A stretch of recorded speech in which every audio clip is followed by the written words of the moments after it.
নমস্কার, কেমন আছো তোমরা সবাই?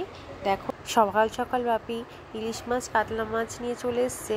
কাল থেকেই সব জোগাড় যন্ত্রতে লেগে পড়েছে। দেখো, আমিও স্নান করে উঠেই প্রথমে মালপোয়ার গোলাটা মেখে রাখছি। এতে মালপোয়াটা খুব সুন্দর হয়। সুজি, ময়দা, চালের গুঁড়ো, গুড়, দুধ সব কিছু দিয়ে মেখন ধরে ফাটাতে হয়, তাহলে জিনিসটা খুব ভালো ফোলে। দেখো, আমার মাখা হয়ে গেছে। এবার কলার বড়াটা মেখে নেব।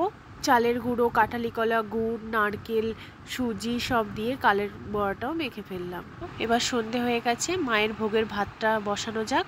জানো তো, আমাদের বাড়ির নিয়ম, সন্ধে প্রদীপের এই আগুনটা দিয়েই মায়ের ভোগের ভাতের আগুনটা জ্বালতে হবে। মা ওদিকে ভাত বসিয়ে দিয়ে এদিকে আমাকে সবজিগুলো তৈরি করে দিয়েছিল। আমি তাতে নুন মাখিয়ে ভাজতে শুরু করে দিয়েছিলাম।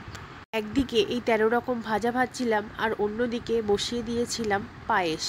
শাশুড়ি বৌমা মিলে এইভাবে তালে তালে কাজ করেছি বলে আমাদের তাড়াতাড়ি হয়েও গেছে। এই পিঠেগুলো ভেজেছিল তোমাদের দাদা। সন্ধ্যাবেলা আমার ননদ এসেও অনেক কাজে হেল্প করেছিল। রন্ধন কথার আক্ষরিক অর্থ হলো যেদিন রন্ধন নিষিদ্ধ। তবে অরন্ধন বা রান্না পুজো আমাদের একটি ঐতিহ্যবাহী পার্বণ, যা মূলত পশ্চিমবঙ্গের বিভিন্ন অঞ্চলে দেখতে পাওয়া যায়, যা সময়ের চক্রে বাহিত হয়ে এক একজনের বাড়িতে এক এক নিয়মে পালিত হয়ে থাকে।